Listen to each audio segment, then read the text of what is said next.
Fast, focused, and fearless. Here's everything you need to know as you jumpstart your day. I'm Pauline Verzosa.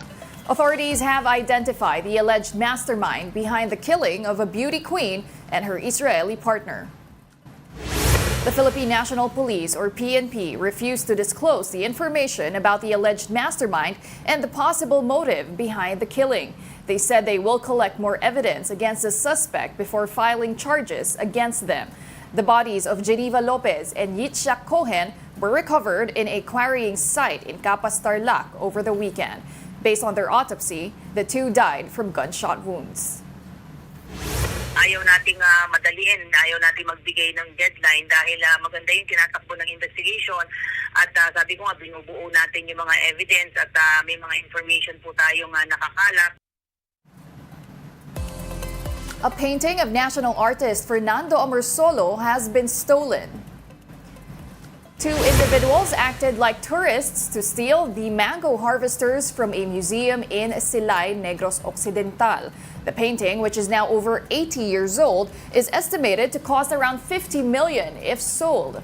Authorities are calling on the public to help them locate the suspects. Actually po, kahit hindi po sa Silay po tatawag, sa pinakamalapit na police station po, pwede nilang itimbre po yung incident na nangyari o halimbawa may bibili o may inaalok. President Bongbong Marcos has directed the new Education Secretary, Sonny Angara, to prioritize the well-being of our teachers. Marcos also suggested that there might be changes coming to the K-12 program as it appears that the program has not effectively improved students' employability. Mobile Journal Julie Baiza has the story. So I said we have to take care of the teachers. We have to even of course financial to make sure that they can feed their families. This is President Ferdinand Marcos Jr.'s latest marching order to incoming Department of Education Secretary Senator Sonny Angara. Marcos instructed Angara to make sure teachers can sufficiently feed their families. We tend to forget sometimes that teachers have families. We see them just as teachers. They have families and they have to take care of their families. And they cannot teach properly kung inaalala nila yung lagay ng pamilya nila. So we have to make sure that they are in a good place so that the teachers can concentrate on actual teaching. Meanwhile, PBBM revealed that there might be policy shift in the DepEd. Marcos said the K-12 curriculum seemed to have not served its purpose of improving the employability of students. Ginawa natin yung K-12 dahil hinahanap ang years of training sa ating mga nag-a-apply. At sinasabi dito sa Pilipinas kulang dahil 10 years lang, kailangan 12 years. Pero kung titignan natin, ang naging resulta, hindi tumaas, hindi gumanda ang employability nila. So we have to do something else. Kaya we were examining things like mini courses, yung mga 3 buwan, 6 na buwan, 1 year, short courses para sa mga specialty. But the president said the government has to work closely with the private sector so it can guarantee the supply of skilled workers coming into an industry. PBBM then reiterate the need to work on improving Filipino students' global learning assessments, especially on science, engineering, technology, and mathematics or STEM subjects. Meanwhile, Marcos also visited the Camp Tudolfo Bautista to meet with the Joint Task Force Orion during his visit to the 11th Infantry Division in Hulosulu last Friday. The Commander-in-Chief discussed the upcoming elections in the Bangsamoro Autonomous Region in Muslim Mindanao and asked the government forces to ensure an election free from terrorism and political violence. Mobile Journal Julie Baiza, We Are One News. We'll be back with more stories after the break. Keep it here on One News.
You're still watching One News Now. I'm Pauline Verzosa. Let's now take a quick look at today's other headlines.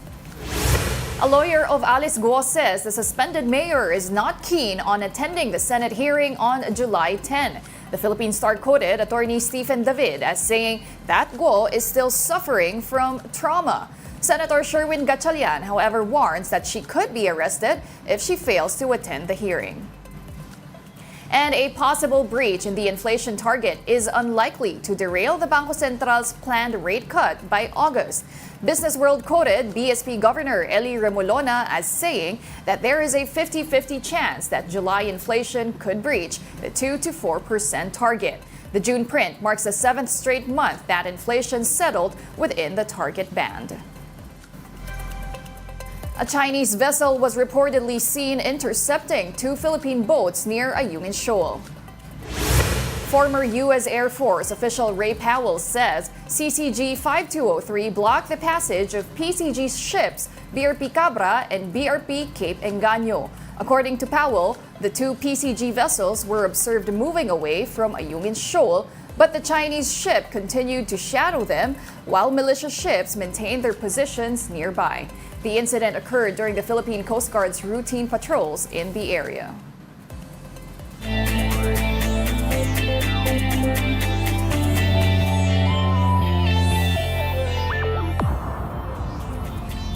Gilas Filipinas ended their campaign for the lone Paris Olympic ticket after losing to Brazil in the semifinals of the FIBA Olympic qualifying tournament. Gilas controlled the game in the first half of the match. However, Brazil's offense got stronger and they widened the gap until the final quarter. Brazil proceeded to the grand finals after nabbing the win against the Philippines 71-60. Coach Tim Cohn admitted that losing Kai Soto in the game hurt their chances of scoring a victory. Soto did not play this time after he was injured during their match against Georgia last week. We don't want to make excuses, but losing Kai was big for us because it just took away our depth in the front line and forced Jumar Fajardo to have to overplay minutes. I think we just kind of panicked a little bit. You know, we started doing a lot of one-on-one. We weren't moving the ball like we normally do. Meanwhile, the Gilas Filipinas boys also ended their campaign in the FIBA Under-17 World Cup with a blowout loss. The boys scored another defeat to Australia with a whopping 115-53. The team settled for last place in the 16-team competition. This is their worst performance in the Under-17 World Cup since they qualified in 2014.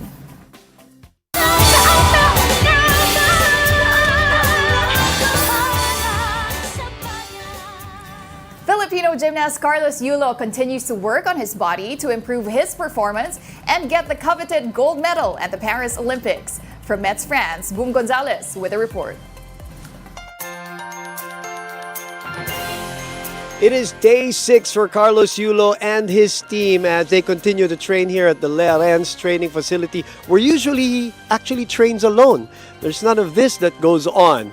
He's only with his coach, Coach Aldrin Castaneda, and his sports occupational therapist, Hazel Callowwood. Now, Carlos told us earlier that he has totally adjusted to the weather, the training facility, and the time zones, but now he has settled into a regular but grueling training regimen. He is working on his body right now as he continues to build muscle for power while maintaining his speed, his agility, and his lightness as he continues to perfect his routines. Counterweight. Oopsie. Sa tulog naman po, wala namang pong problema. Ang aga ko po natutulog. Nakakatulog po actually dito. Overall, positive pa rin naman. May mga konting adjustments lang po. Like sa vote, parang di po kasi nila ginagamit yung vote and palagi nililinis po. So, kailangan ko pong gawin ulit yung vote kung saan fit yung kamay ko, ganun po. Kasi madulas po siya talaga kapag di nilagyan ng honey tsaka chocolate. Right. Para sa akin, importante po yung conditionings kasi may technique pero more on nagre-relay ako sa power also. Kasi yung body type ko po, Pag walang conditioning ng muscle, wala siyang power na maibibigay. So, doon po, binabalance po namin na every week, kahit isa or dalawa, may gym session po ako po. Carlos says he's right on track and he likes where he is right now as he prepares for July 27, the first of his 5-day schedule where he competes in the Olympic Games Paris 2024. In the next couple of days, we will sit down with his coaches and get their opinion and evaluation of his training here so far. From Metz, France, I'm Boom Gonzalez.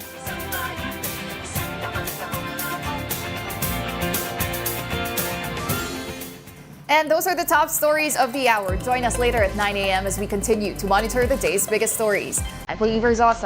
We are One News.